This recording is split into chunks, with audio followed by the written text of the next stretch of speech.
today I'm going to be bringing you a case that I've wanted to bring you for the longest time, but this has to be the biggest, meatiest, most confusing case that I've ever researched, so I knew I needed a little bit of extra time. And the case that we're going to be covering today is of Franklin Delano Floyd. But there is one tragic story that is at the center of this case, and that is the story of Franklin's main victim, a young girl called Suzanne Savakis. Franklin Delano Floyd was born on the 17th of June 1943, making him a Gemini. He grew up in Barnesville, Georgia, and he is the youngest of 5 siblings to parents Thomas and Della Floyd. Now, as we see with a lot of these cases, Franklin's childhood was not a good one. And this one in particular was really terrible. He went through a lot as a child. Franklin's dad was a very violent alcoholic, and he would routinely beat his wife and children with a belt. Violence was a common occurrence in that household. It was all that Franklin knew for his early years. But when Franklin was still a baby, his dad did pass away from liver and kidney failure from abusing alcohol. So you're probably thinking like, okay, well, the dad's no longer around. Do things get better now?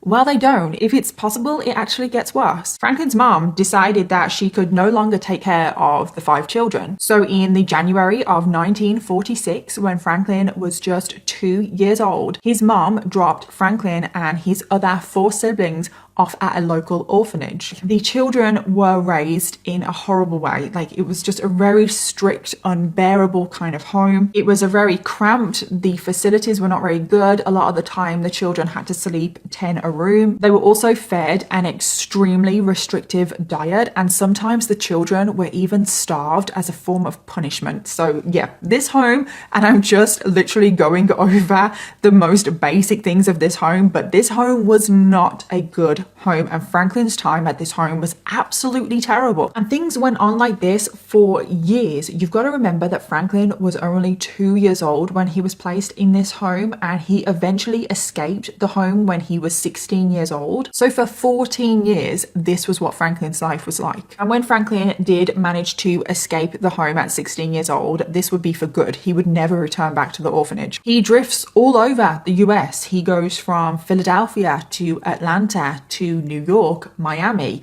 committing thefts and burglaries left, right, and center until eventually he lands in LA. And when he's in LA, he is currently completely broke and completely desperate, and he breaks into a store to try and steal a, but it completely backfired, and the police soon turn up and a little bit of a fight breaks out, and Franklin gets in the stomach. But he did survive. He went through quite intensive surgery, and then Franklin lands himself in a youth institution where he spends the next 13 months. The first of many prison spells to come. So Franklin, after the 13 months, is released from the youth institution. He is currently 19 years old. This time in the youth institution didn't change Franklin at all, because pretty much straight away he's back to committing crime. In fact, it was just a month after being released from the youth institution that Franklin would go on to commit the worst crime that he's committed so far. So just one day in June of 1962,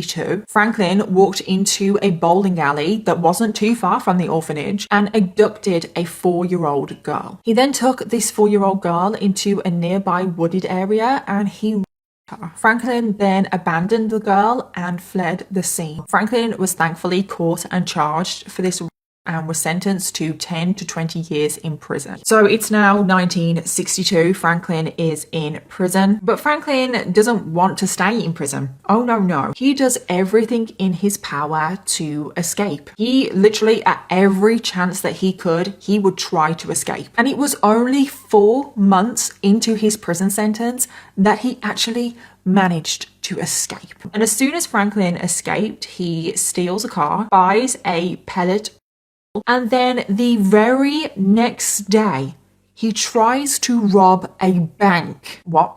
Really? Who the hell escapes prison and then the next day tries to rob a bank? And he actually manages to rob a bank how, and he manages to escape with $7,000. However, he was caught and captured later that very same day, and he was sent back to prison, and an extra 15 years was placed on his sentence. But does that deter Franklin?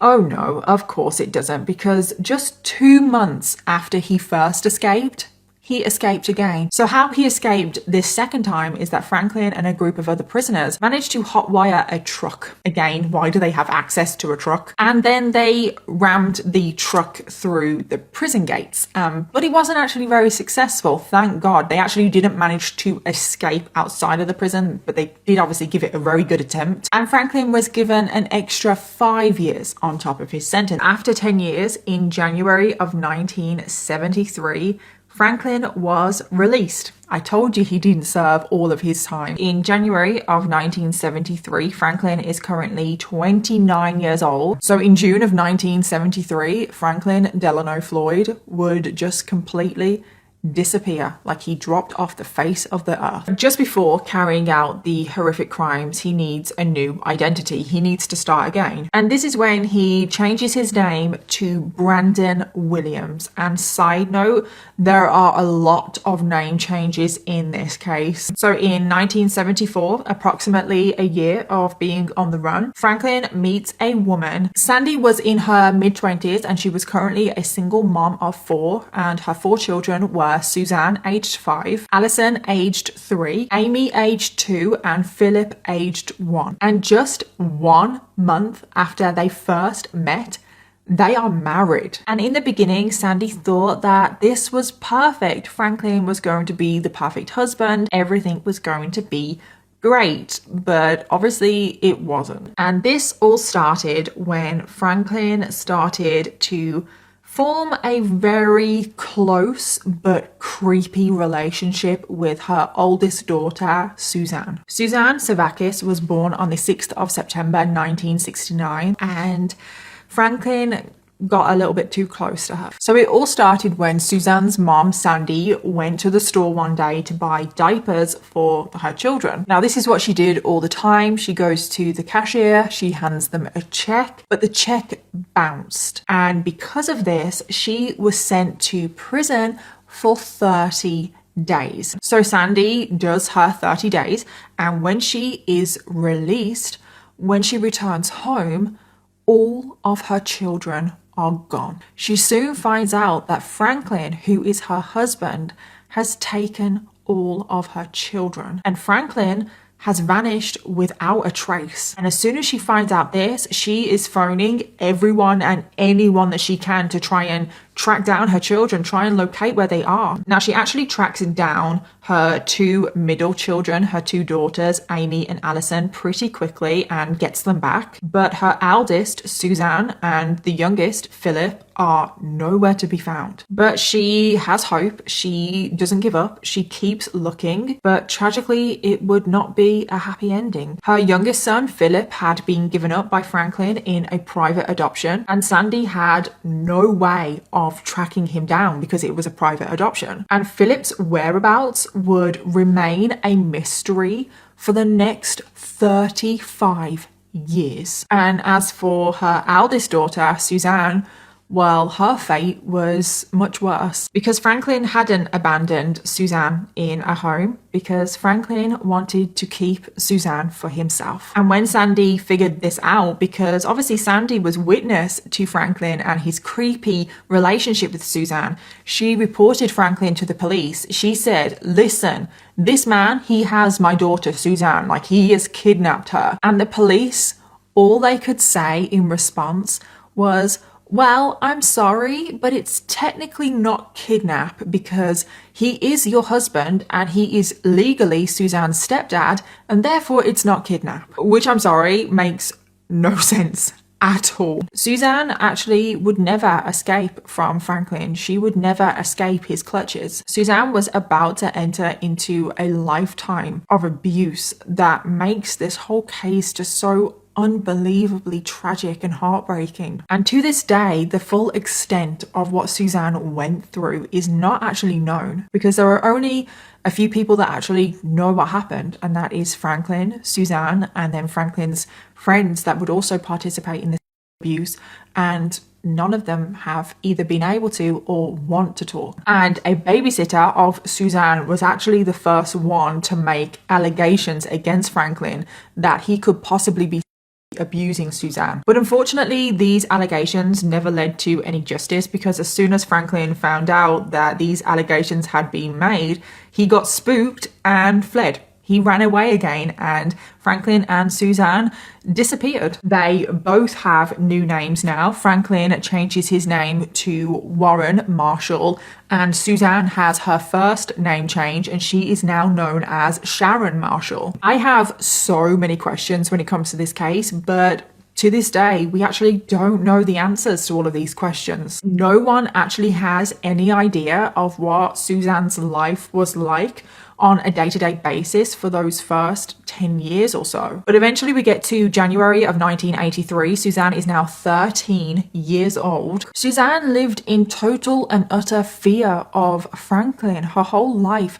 He controlled her and brainwashed her and abused and manipulated her. And this was all by a man that Suzanne was forced into calling her father. And there was a pretty significant thing that happened to Suzanne in high school, and that is that she got a best friend. She was actually in a location long enough to get a true best friend. And this was a girl called Jennifer Fisher. And then one day, Suzanne invited Jennifer over for a sleepover. And as we can probably not really imagine, but try and imagine, a sleepover at Franklin Floyd's house is not a sleepover that anyone would want to go to. Jennifer was definitely not prepared for the experience that she was about to have. So Jennifer arrived at Suzanne's house. She was introduced to Franklin, and straight away she could tell that something wasn't right with that man. Franklin is there and he's picking their outfits and they're getting dressed. And if that doesn't send a shiver down your spine, I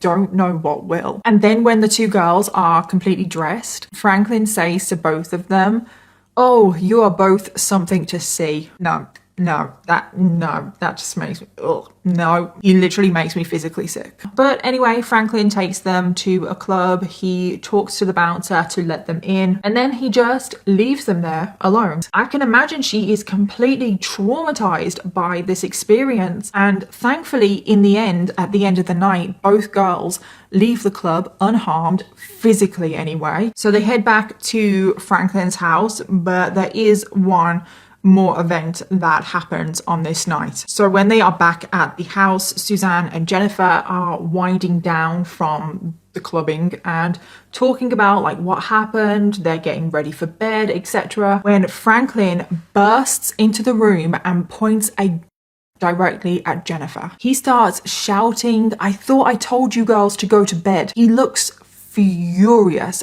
and Jennifer is absolutely terrified. And then all of a sudden, Franklin bursts out laughing. This is all one joke to him. It's like he just did that to get a kick out of scaring Jennifer, which I think he did. And after that very first sleepover, Jennifer never went for another sleepover at Suzanne's house, which I think was an incredibly wise decision on her part. After all of this came out years and years later, the FBI actually came to the conclusion, based on evidence that they had, that Franklin was actually also planning to abduct Jennifer. Apparently, Franklin had taken a liking to Jennifer from this sleepover, and also Franklin on numerous occasions encouraged Suzanne to invite Jennifer over to their house again, but Jennifer obviously never went, and thankfully she was never harmed by Franklin.